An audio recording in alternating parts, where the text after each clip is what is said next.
ओम शांति।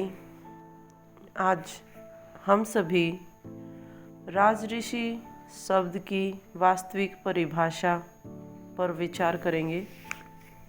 आज की बाबा की मुरली की फर्स्ट लाइन है, सदा अपने को राजऋषि समझकर चलो तो तुम्हारे सब दिन सुख से बीतेंगे, माया के घुटके से बचे रहेंगे। तो राजऋषि अर्थात राजा का अर्थ तो हम सभी को पता है। राजा अर्थात सर्वशक्ति संपन्न, सर्व संपत्ति संपन्न।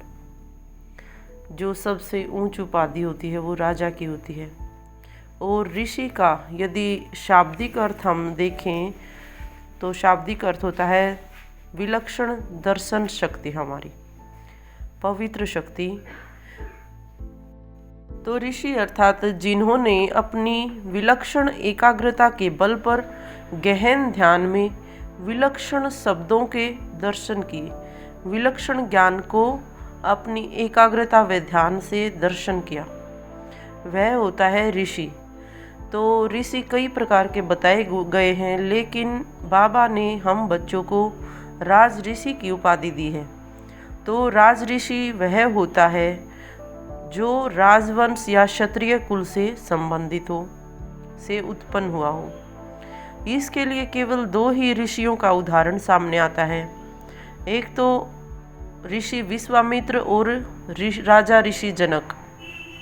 ये दोनों ऋषि क्षत्रिय कुल व राजवंश से संबंधित थे और सर्व सुविधाओं में रहते हुए भी, ऊंच कुल से होते हुए भी वे कभी इनमें लिप्त न हुए। इन साधनों में इनसे अलग रह के उन्होंने अपना अलग से अध्यात्म परिचय दिया, आध्यात्मिकता में अपनी अलग पहचान बनाई।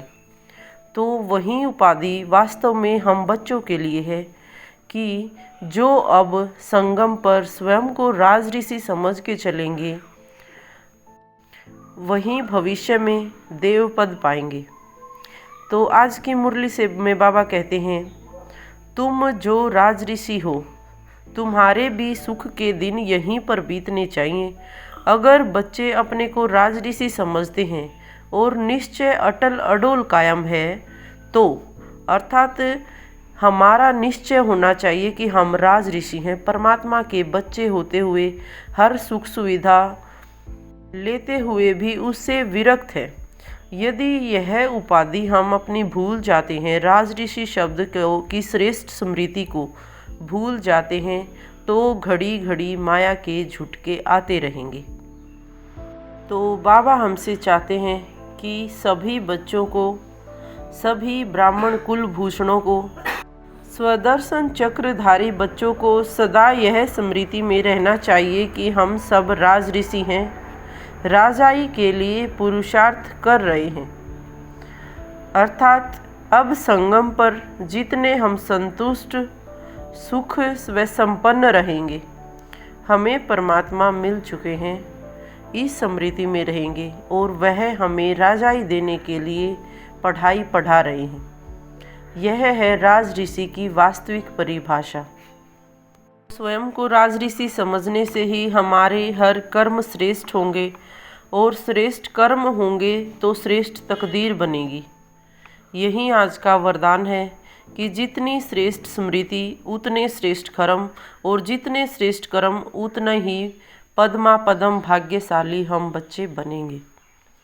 तो सदा आज का स्वमान हम यही रखेंगे कि मैं राजऋषि आत्मा हूँ, मैं संगम युग पे राजाई लेने के लिए पुरुषार्थ कर रही हूँ। शुक्रिया। ओम शांति, ओम शांति, ओम शांति।